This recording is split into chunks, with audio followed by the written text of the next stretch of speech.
that showed me so much more that they learned than any written test or any essay could have ever shown. And that right there was like one of the things that really got me into looking into like educational tech and instructional tech and things like that. So, oh my gosh, it's amazing how much fun you can have in the classroom when you use tech in a positive way. Not saying that, my ways are the end all be all by no means, but it's so awesome when you see that connection with the kids for sure. No time, no tools, big expectations.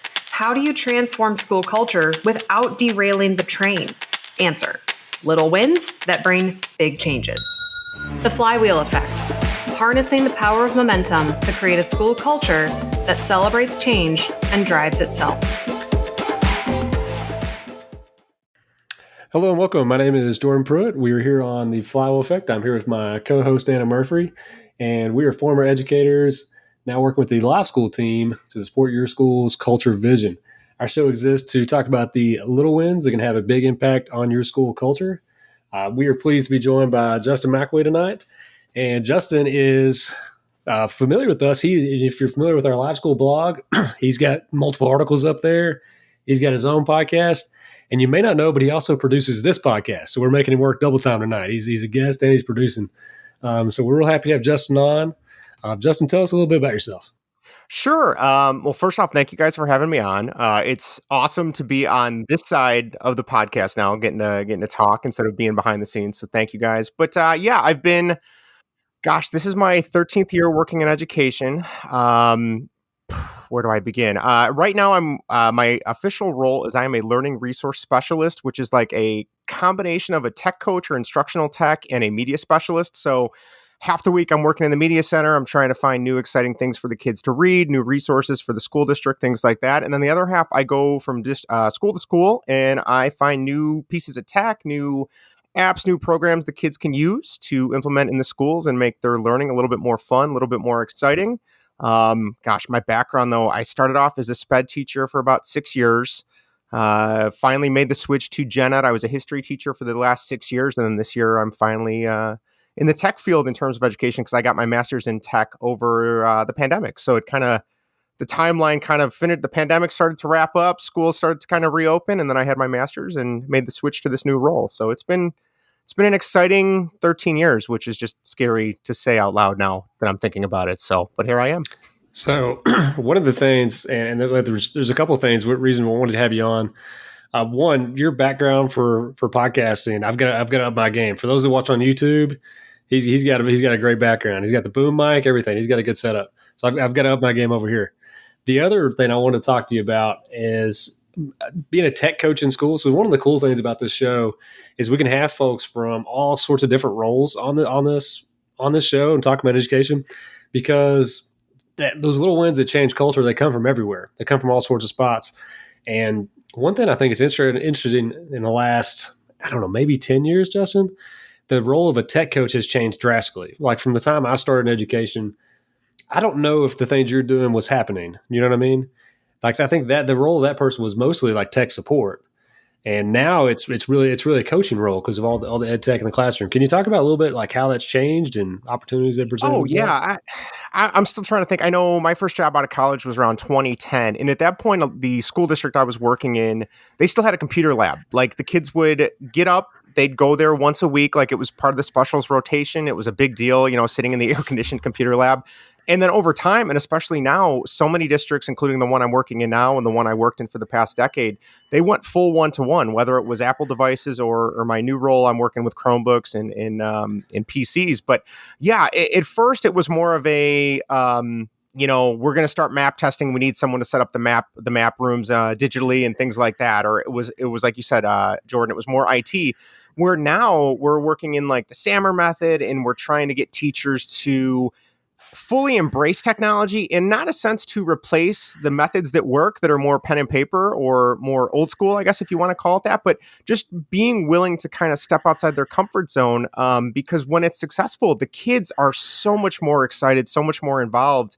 And there's so many other ways you can kind of reach into their world to connect with them. It's a really cool thing to see, going from, like I said, we're going to sit here for half an hour or two. Now you have this device with you, you take it home, and it's yours for better or for worse. But it's been an awesome journey in that regard. Okay, so the SAMR method. I'm trying to remind myself. It's substitution, augmentation, modification. I can't remember the R. Something. Redefinition. So that is kind of like when you use that tech and you're creating something that wasn't previously even perceivable. Like without that tech, this isn't even imaginable. So yeah, that's like the end all be all glory that we want to try and get everyone to. But that's not to say like substitution and augmentation are a bad thing. You kind of have to wade into the kiddie pool, so to speak, and try and, kind of take your time and try a few new things. And then, over time, over years, you can get into that modification and redefinition role. I know the district I work in now, the role I have now, they're just starting a big tech push with the tech coaches and with the learning resource specialists like myself. And the decree has been, all right, we're focusing on substitution and only substitution this year for everyone. So if you're someone who's been teaching for 25 years and the thought of this new tech is like keeping you up at night, this is perfect because you can take those baby steps until you feel like you have a win and you can continue forward. But then that's not to say if you have someone who just came out of college 3 years ago and is up to date on SAMR, we're letting them kind of fly too. So it's really the best of both worlds. But yeah, it is something that I hadn't even heard up until about, maybe 7 or 8 years ago. I became one of the district's Apple coaches. So I would go around and kind of help them in addition to teaching, language arts and social studies at the time. But yeah, there's just been like this tidal wave of tech, which has just been awesome to see. So I will say this because when I started teaching, I had a smart board that didn't work. It was just on the wall. And so I would use the whiteboard that it had been hung on top of, or I would work around it. And we had a computer lab I had to get to, and I had to sign the little paper to make sure I got it reserved on Fridays and all those kind of things. And I ended up in a school that was 1-to-1, and like we had these big IFPs, there were these 70-inch touchscreens, all that stuff. So like things changed so fast. And I was probably a little bit more technically inclined than like most, or maybe folks that had done the previous way for a very long time. So I empathize with a little bit, but like when that change happened, I felt like my enjoyment as a teacher went up a lot. Like it really did. Cause I like all that stuff. Now you mentioned one thing, cause you said, we was talking 1-to-1, and I'm glad you went in that direction. Cause you mentioned for better or worse. Talk to me about 1-to-1 and classroom management and things you're seeing, things people are doing about things. Talk to me about it, because that was something that I had to deal with a lot.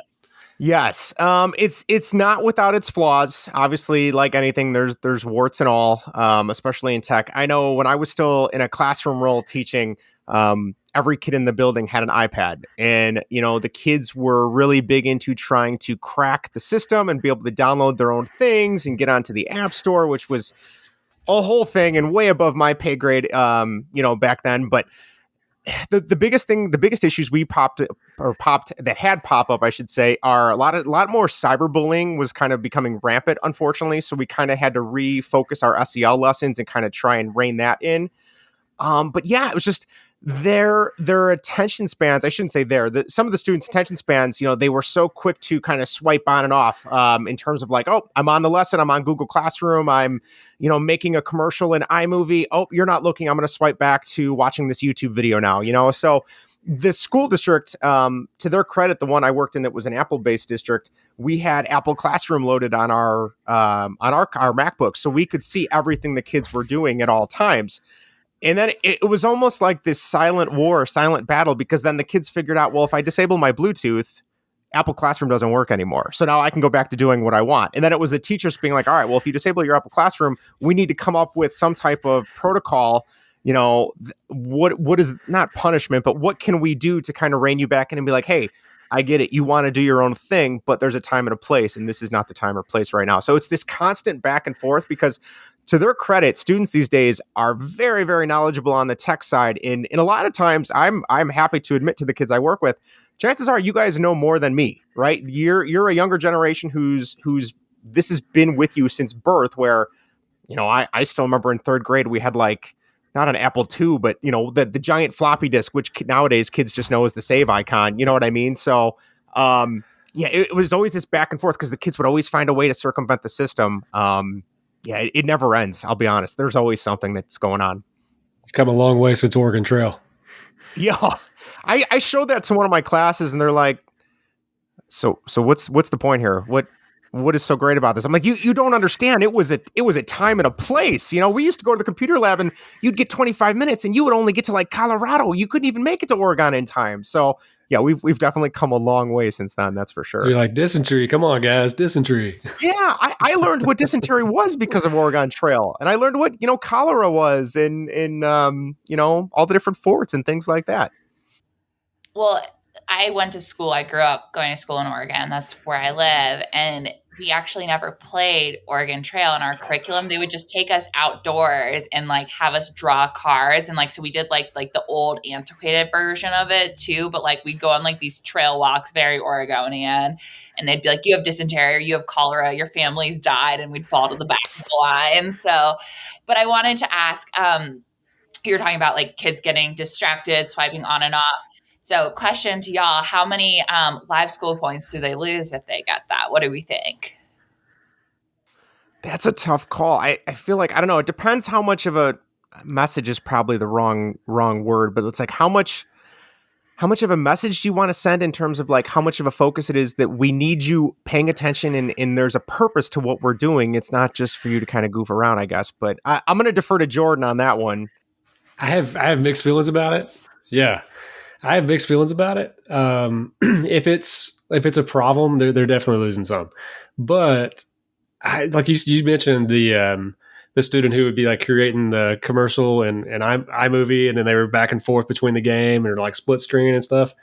I had a lot of kids who could kind of multitask, and I give, as long as what they were doing was pretty good, I didn't get too worked up about it. I would use proximity and just try to keep them on task and like try to keep them directed, and I would keep maybe have extensions ready for them, those kind of things.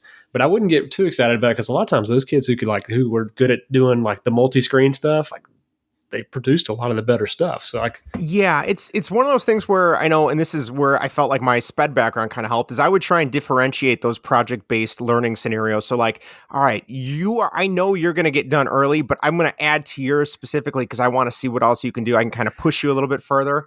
And in addition to that, I know when I was still a classroom teacher, I would always try and build in a little bit of tech time at the end of every lesson. So it was one of those things like, listen, I know you want to play games and nothing I do is going to stop you from playing games, but at least if we can come to the arrangement that, hey, get your work done the last 5 to 7 minutes, depending on how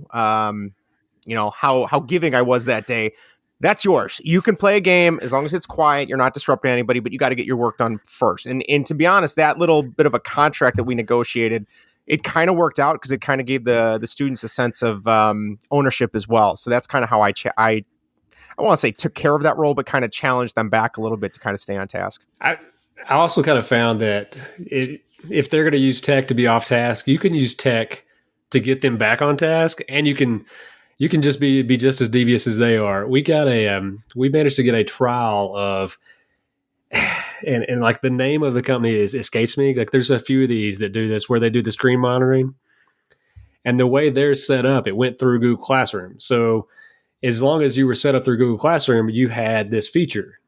So all my kids were on that, and they all knew they were, but they didn't know I had that, which is a little odd. But so like you could close out their tabs, you could like make a message go up on their screen. I had it to where I could make their screen go all black, and it would say somebody's watching you. That's amazing. That reminded me, and Matt, the CEO of Live School, he's going to get maybe a little angry at me for telling this story, but when he was back in school, found a way using the school computers at the time to hack into an elevator in a nearby building and broadcast messages to them. And so he did that for over a year. So sometimes now went on to, found a tech company. He was a teacher while he founded it, but sometimes this can be the start of a really interesting journey for kids too. So, good things can come from it, I guess. That's incredible. That is awesome for all the wrong reasons, but I absolutely love it. And I know for me, one of the things that I always try to do, and even in my current role, working with tech and pushing into classrooms with teachers, is when we do, I'm really big on project-based learning. I want to be able to have the kids demonstrate what they've learned, and I don't want them just to kind of regurgitate it back to me or, yes, I totally understand tests and quizzes have a place, but for me, I was really big on like, all right, let's do like a la carte learning. So I'm going to give you 5 or 6 different project options, whichever one that you're leaning towards that maybe involves a hobby you have outside of school, or it's something that you really enjoy, that you have a creative aspect or creative component, you're going to pour that extra attention into it. And that was something that was really helpful. I know, like, I still remember in 6th grade, I would teach ancient Egyptian civilization. So we would go through the mummification project, and we would go through, the pyramids of Giza and everything, all encompassing. And I remember we did a tech project, and we were using GarageBand and a little bit of Audacity I kind of brought into the class too. And I had some kids who were really into music. Like they were the band kids, which I have a soft spot for because I was a band kid and, played in bands and stuff growing up. But they're like, can we make our own song about the ancient Egyptians? Is that okay? And I'm like, well, yeah, I wanted to make like a Bengals reference, but I knew it was going to go right over their heads. So I totally didn't do that. But I'm like, yeah, that's fine. I'm like, as long as whatever you use, no swears, because obviously middle school, you always have to kind of remind them. It's not like elementary where it doesn't even come to mind. And sure enough, like I gave them like 2 or 3 days to work on it. They came back. They made a full-on music video of them talking with props about, King Tut went through this and, in all these different situations. They made album art on Canva for their mock CD.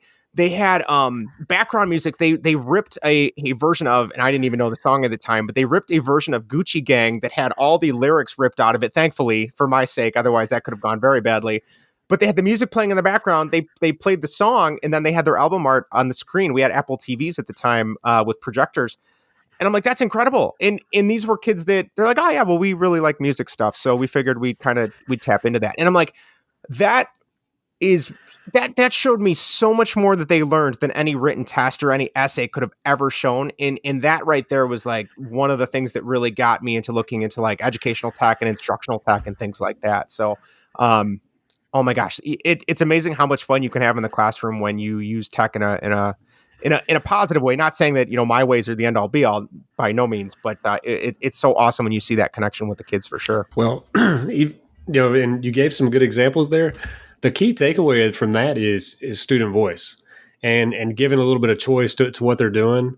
Now, that is easier said than done. It takes a little bit of courage as a classroom teacher, because you got to figure out how to grade all this stuff, and you got to kind of cross your fingers it doesn't go over a line and all these things. But if you're willing to do those things, our kids are going to be more engaged, they're going to be better behaved, and the learning is going to be way, way up there because they want to do it. Right.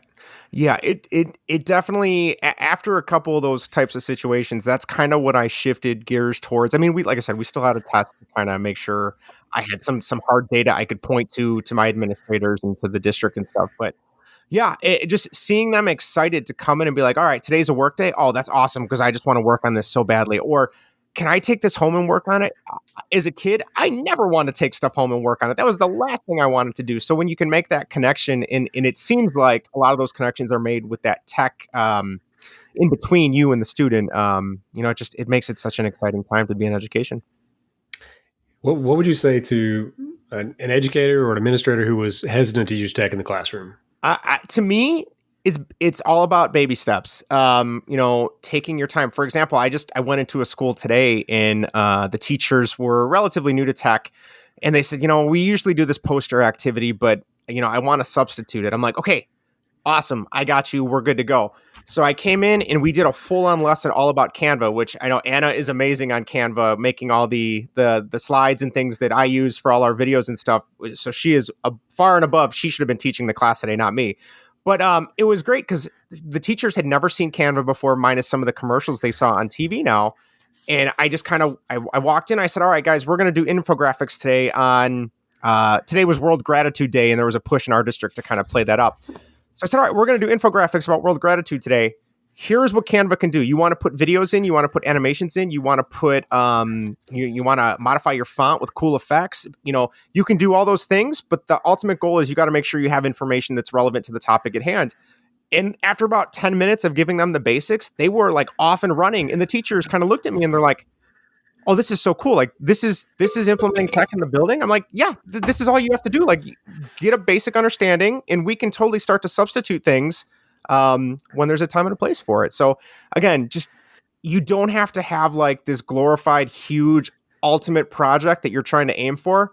Start small, work your way up, and go from there. And like I said, going back to a little bit of our earlier discussion, when that kid buy-in is there, it makes you want to keep going so much more. Even if you're not a tech person, just seeing how excited they are, it really drives you. And I was gonna say, like, this is just a lesson for rolling out any strategy in general, that the power of you showing up in that classroom and leading that so that teachers can see it. I mean, this goes for anything in any organization, but especially in schools. I mean, I remember when my admins would come and say they wanted a new approach being taken, and I was like, okay, I have 20 students in front of me. I have no room to fail right now. Like, there's just the thought of it, and I'm an anxious person, so there was a spiral. But I was like, there's just no way I can do this. So if they had showed up and gone through that process and allowed me to see it and made it click for me by seeing how powerful it was for the students, I just think like that is such an amazing way to approach change within a school building. Yeah, it's funny that you say that, Anna, because I know, I try to set up weekly appointments with these teachers to go into the different buildings. And the one teacher in particular today, she had emailed me a couple times. She's like, all right, you're sure you know how to do this, right? Like, I don't need to be able to, I don't have to run this. Because I don't know anything about Canva. You're sure we're good on this? And I'm like, yeah, we're good. I got you. I don't know the most about Canva, but I'm like, I know enough that I can get the kids running. And then really you kind of hand over that gradual release, the GRR method and stuff like that. You hand over the release to them, and it's like, all right, you guys are now in charge. I'm just kind of a resource, as opposed to that, age old, like sage on a stage mentality, which that used to drive me nuts as a kid. I was like, let me go do my work. Leave me alone. Quit telling me what I need to do. And then it kind of empowers the kids too. That email, that you sure you know how to do this email, I can like feel the anxiety in that email. Like, because that's the worst feeling in the world. It's like when you've got a class for 90 minutes and the thing you're supposed to do doesn't work. That's the worst. There's that is the one downfall I feel like with tech. There's been so many times. I remember my old classroom was in a really spotty Wi-Fi zone in the building. So every day I'd come in and I'd kind of like, I'd be like, all right, we have a big lesson today that I need the Wi-Fi. And you kind of like saying a little prayer to yourself, like, oh God, I hope this doesn't go out. But the one thing I have to stress is, if you are going to start implementing tech, you kind of need to have that A, B, and C plan ready to go, because there's always a chance the Wi-Fi could go out. You might have a kid come to you that doesn't have their device charged and they don't have a charger. And what if your charger is already being used by a student?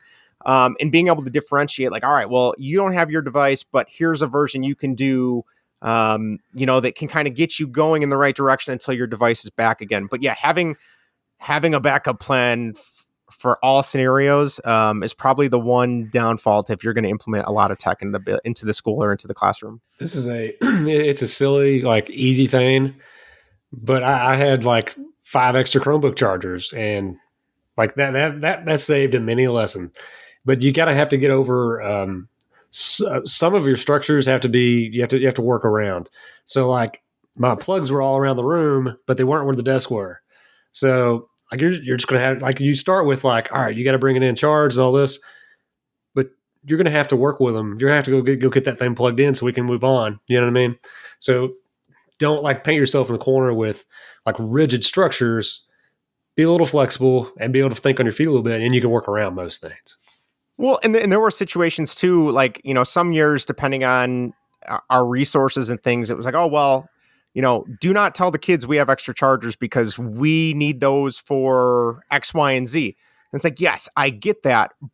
But if I want them to be successful in my classroom, and if I have like 3 extra chargers that I've somehow accrued over the years from, wherever they've come from, I'm going to pass them out. Like you said, Jordan, or I'm going to have charging stations throughout the room, because ultimately they're here to learn, and I want them to have a good time too. And if that's gonna be something that enables that potential, I'm gonna give them that.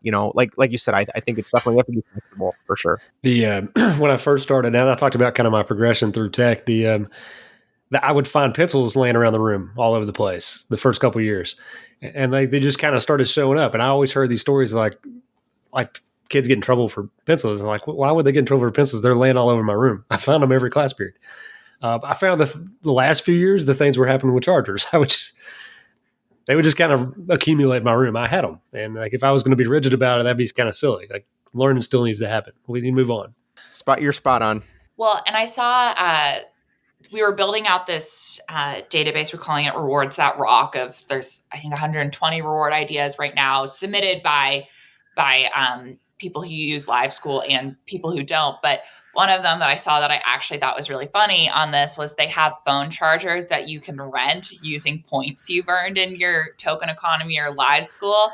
So there's almost a financial literacy lesson in that capacity too. Like sometimes you have to pay for things when you forget or lose something. And the person did say it improved now students remembering to bring those because they wanted to save their points for Takis or whatever the treat was that they wanted to buy. And suddenly they're having to spend 5 points or whatever to use a charger. So I did think that was kind of a funny way to also deal with that challenge while having them available for students. Yeah, it's that's awesome. I think because it kind of takes it up a notch. It ratchets it up a little bit. That all right, I could use those points for something more beneficial or more enjoyable, but I have a need that I need to have met right now, which is charging my device. So I'm going to use that right now. So I think that's a great lesson for them to learn as well. So before we let you go, Justin, I want you to talk a little bit about, because you have your own show outside of school. You have a podcast that people can find.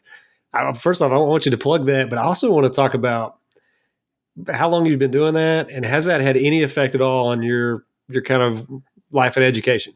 Yeah. So, it's going on it'll be 2 years this spring. So we're about a year and a half, year and 3/4 through that we started this. And during the pandemic, my two brother-in-laws and I, we didn't get to see each other as much because of the lockdowns. I live in the south suburbs of Chicago. My one brother-in-law lives in the north suburbs. And then our third brother-in-law, he lives up in Madison, Wisconsin. So we're all very distant at this point. And we just kind of missed hanging out and talking and seeing each other at family parties. So we kind of got together and, I was learning Zoom because we were doing online learning at the time. And I'm like, you guys just want to do a Zoom call? And, I'm like, I guess we could record it. I go, you think anybody would want to listen to three goofballs from like the Midwest that I know I have a really strong Chicago accent. I apologize in advance to all our listeners.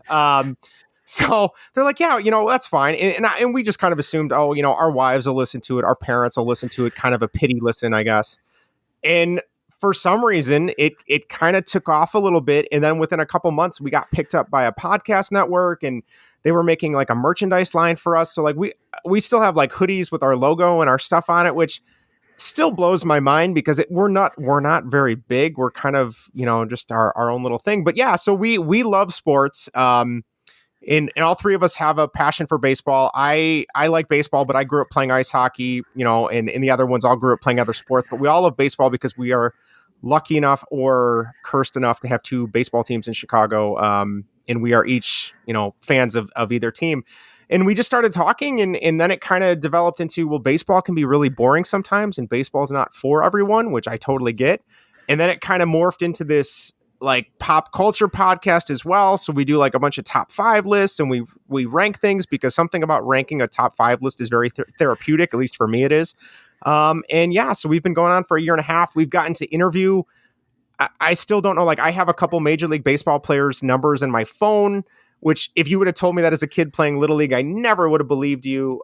We've got to interview directors and writers and authors. We just had an author on that wrote a novel all about the 90s in Chicago with grunge music and stuff, which is my wheelhouse. So it's been crazy. It's been an absolute whirlwind. So yeah, I can't even begin to say how much I love it. It is a major passion project that hopefully someday I can turn into like a full-time gig. In terms of how it's related to education, it has been kind of cool to try and kind of dip my toe into podcasting for my students. One of the things I've tried to work on is, prior to leaving the classroom and going into a more specialized role was kind of playing with the idea of like, can we make podcasts for our students to help them study? Like if can I make my lesson for you and then put it on a podcast and give it to you? Which is something kind of going along with like a flipped classroom. The one downfall I will say, because our network kind of tries to promote us and they use our real names, I have had students find it. And it was kind of the funniest thing because, we don't say anything there is no controversy. I mean, there's nothing bad or negative on there, but They're like, you have a podcast? Well, what do you talk about? Well, why do you have a YouTube channel? Do you want more followers? Because we can hook you up with a bunch of followers. So like that regard, it was a little nerve-wracking at times. And I remember, being like, oh gosh, is this going to somehow get me in trouble with my building or with my administration? And thankfully they're like, no, they're like, that's outside of school. It's your own thing. Don't worry about it. As long as you're not being, some raving lunatic on your podcast, it's okay. Don't worry about it, which I'm pretty mellow, as you guys can tell. But yeah, that's been the one regard where it's been kind of funny. So what's the name of the podcast? Sure. If I see this is why you guys are the marketing folks and I'm the behind the scenes editing guy. So our podcast is called Baseball and Whatever. You can find us on Twitter at Baseball and What, and we are also on YouTube at youtube.com/baseball and whatever. And yeah, so we split it up into two segments. The first segment is usually us talking Chicago sports, which all of them are awful, unfortunately, especially if you're a Bears fan. Wow. And then the other half is the pop culture side. So we always tell everybody, if you hate sports, just skip to the second half and you'll still have like an hour long worth of a show to listen to. So we've done like our top 5 Beatles songs, which we've had people write in and say my taste in Beatles music is awful because I only like the real poppy stuff. Not a fan of the more Sgt. Pepper's Lonely Hearts Club kind of thing. But yeah, we've done that. We've done a lot of music. We've done TV shows and we've done movies, and we are still video game nerds. Even though we're all in our mid-30s with kids, we still try and find time to play video games. So we'll do podcasts on video games. We try to all encompassing pop culture. So it's been an absolute blast. Well, that sounds awesome. And you don't have to do a preface on the video games. I was looking at a Nintendo Switch today for my daughter, but mostly because I want to play with my daughter. Yeah. There's nothing wrong. And, I will say I don't get to play as much now because I have a 11-month-old upstairs right now that I know my wife is going to be putting to bed pretty soon. But it is kind of cool when, I start my like get to know activities with my students, whether it was in the classroom or in this new role. And halfway through, I'll be like, all right, guys, I am probably one of the only teachers in the building, but I still play video games. And they just go absolutely nuts. And, then there's like 5 minutes of asking them they want to ask me my username, which I never give them because that just seems like a major pain in the butt down the road. But there's that connection then when they come in, they're like, oh, did you see, with the Switch, like, oh, there's new Mario Kart tracks. I'm like, I did see them because when my daughter went to sleep, I was playing them. So yeah, we can have that conversation.